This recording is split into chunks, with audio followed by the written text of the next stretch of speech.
Hi dears, welcome back. അപ്പോൾ ഇന്ന് നോമ്പ് തുറക്ക് ഉണ്ടാക്കാൻ പറ്റിയൊരു നല്ലൊരു അടിപൊളി വെറൈറ്റി സ്നാക്ക് റെസിപ്പിയാണ് ഇന്ന് ഷെയർ ചെയ്യാൻ പോകുന്നത്. അപ്പോൾ ഈ ഒരു സ്നാക്ക് എങ്ങനെ ഉണ്ടാക്കിയെടുക്കുന്നത് നോക്കാം. അപ്പോൾ അതിനായിട്ട് ആദ്യം തന്നെ ഫില്ലിങ്ങിന് വേണ്ടിയിട്ട് ഒരു 2 കപ്പ് ക്യാബേജ് നല്ല ഫൈനായിട്ട് ചോപ്പ് ചെയ്ത് വെച്ചത് വേണം. പിന്നെ വേണ്ടത് കക്കിരിയാണ്. അതൊരു 1/4 കപ്പ് കക്കിരി ചെറുതായിട്ട് അരിഞ്ഞത് വേണം. അതിൻ്റെ ഉള്ളിലുള്ള കുരുവൊക്കെ ഒന്ന് കളഞ്ഞിട്ട് വേണം കക്കിരി എടുക്കാൻ. പിന്നെ വേണ്ടത് ഒരു 1.5 കപ്പ് ചിക്കനാണ്. ഒന്ന് വേവിച്ചിട്ട് അതൊന്ന് ഷ്രെഡ് ചെയ്തെടുത്തതാണ്. കുരുമുളക് ഉപ്പ് ഇട്ടിട്ട് വേവിച്ച ചിക്കനാണ്. പിന്നെ ആവശ്യത്തിന് ഉപ്പ് ചേർത്ത് കൊടുക്കാം. പിന്നെ വേണ്ടത് ഒരു 1/2 ടീസ്പൂണ് കുരുമുളക് പൊടിയാണ്. അതും കൂടി ചേർത്ത് കൊടുത്ത് നന്നായിട്ട് മിക്സ് ചെയ്ത് കൊടുക്കുക. അപ്പോൾ നമ്മളെ ഫില്ലിങ് ഇവിടെ റെഡി ആയിട്ടുണ്ട്. ഇനി വേണ്ടത് ബ്രെഡാണ്. അപ്പോൾ ബ്രെഡിൻ്റെ സൈഡ് ഒന്ന് റിമൂവ് ചെയ്ത് കൊടുക്കുക. അപ്പോൾ നമുക്കിവിടെ 2 ബ്രെഡാണ് ഒരു ബോക്സ് ഉണ്ടാക്കാനായിട്ട് വേണ്ടത്. അപ്പോൾ ഈ സൈഡ് റിമൂവ് ചെയ്തിട്ടുള്ള ബ്രെഡ് ഒന്ന് വെച്ച് കൊടുക്കുക. അതിലേക്ക് ചീസാണ് വെച്ച് കൊടുക്കുന്നത്. അപ്പം ഒരു സ്ലൈസ് എടുത്തിട്ട് അത് ജസ്റ്റ് ഒന്നിങ്ങനെ പീസ് ആക്കിയിട്ട് വെച്ച് കൊടുത്താൽ മതി. ഒരു സൈസ് ഫുള്ള് നമുക്ക് ആവശ്യം വരില്ല, കാരണം ഒന്നൊക്കെ ആകുമ്പോൾ അത് ഭയങ്കരമായിട്ട് ചീസി ആയിപ്പോവും. അതുകൊണ്ട് ഒന്നിൻ്റെ പകുതിയൊക്കെ ഒരു ബോക്സിന് മതിയാവും. അപ്പോൾ ഇതുപോലെ വെച്ച് കൊടുത്തതിന് ശേഷം അതിൻ്റെ ഉള്ളിലേക്ക് നമുക്ക് ഫില്ലിങ് വെച്ച് കൊടുക്കാം.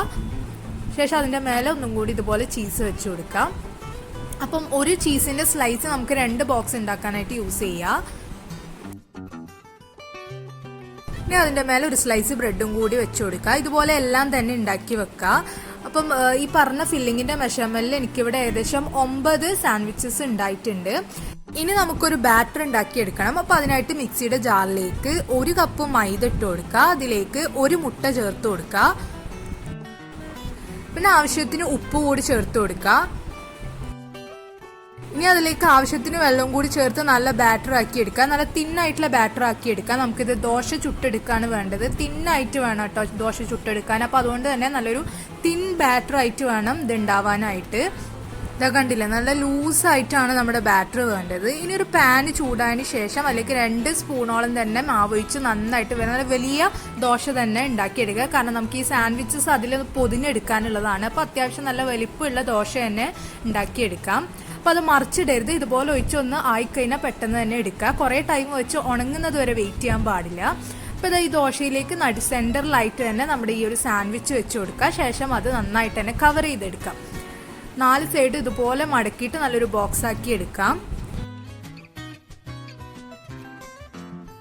അപ്പോൾ ഇതുപോലെ റാപ്പ് ചെയ്യുമ്പോൾ നല്ല ടൈറ്റിൽ വേണം അത് റാപ്പ് ചെയ്യാനായിട്ട്. എന്നാൽ മാത്രം നല്ല പെർഫെക്റ്റ് ഷേപ്പിൽ നമുക്ക് ആ ബോക്സ് കിട്ടുള്ളൂ. ലൂസായി പോയാൽ അത് അത്ര കാണാൻ ഭംഗി ഉണ്ടാവില്ല. അപ്പോൾ ഇതുപോലെ നല്ല ടൈറ്റിൽ അതൊന്ന് റാപ്പ് ചെയ്യാൻ പ്രത്യേകം ശ്രദ്ധിക്കുക.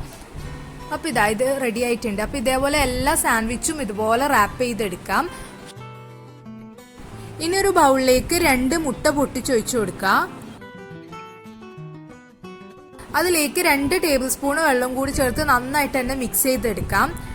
ഇനി ഈ ബോക്സസ് എല്ലാം നമുക്ക് ഇതിലേക്കൊന്ന് ഡിപ്പ് ചെയ്ത് ശേഷം ബ്രെഡ് ക്രംസിൽ കോട്ട് ചെയ്തെടുക്കുകയാണ് വേണ്ടത്. അപ്പം ഇതിലേക്ക് ആ സാൻഡ്വിച്ചസ് നന്നായിട്ട് തന്നെ ഒന്ന് ഡിപ്പ് ചെയ്തെടുക്കാം. ശേഷം ബ്രെഡ് ക്രംസ് വെച്ചിട്ട് നന്നായിട്ട് കോട്ട് ചെയ്തെടുക്കാം. അപ്പോൾ നമ്മൾ ബ്രെഡിന് നേരത്തെ കട്ട് ചെയ്ത് മാറ്റിയിട്ടുള്ള ആ സൈഡ്സ് തന്നെയാണ് ഞാനിവിടെ പൊടിച്ച് ക്രംസ് ആയിട്ട് യൂസ് ചെയ്യുന്നത്. ഇനി നമുക്ക് നല്ല ഡീപ്പ് ഫ്രൈ ചെയ്തെടുക്കണം. അപ്പോൾ ഓയിൽ നന്നായിട്ട് തന്നെ ചൂടായതിന് ശേഷം നല്ല ഗോൾഡൻ ബ്രൗൺ കളർ ആകുന്നത് വരെ നല്ല ഡീപ്പ് ഫ്രൈ ചെയ്തെടുക്കുക. അപ്പോൾ ഇത് നല്ലൊരു അടിപൊളി വെറൈറ്റി സ്നാക്ക് നോമ്പ് തുറക്ക് റെഡി ആയിട്ടുണ്ട്. അപ്പോൾ എന്തായാലും എല്ലാവരും ഒന്ന് ട്രൈ ചെയ്ത് നോക്കുക. എന്നിട്ട് ഫീഡ്ബാക്ക് അറിയിക്കുക. വീഡിയോ ഇഷ്ടമായെങ്കിൽ ലൈക്ക് ചെയ്യാനും ഷെയർ ചെയ്യാനും മറക്കരുത്. Thank you for watching.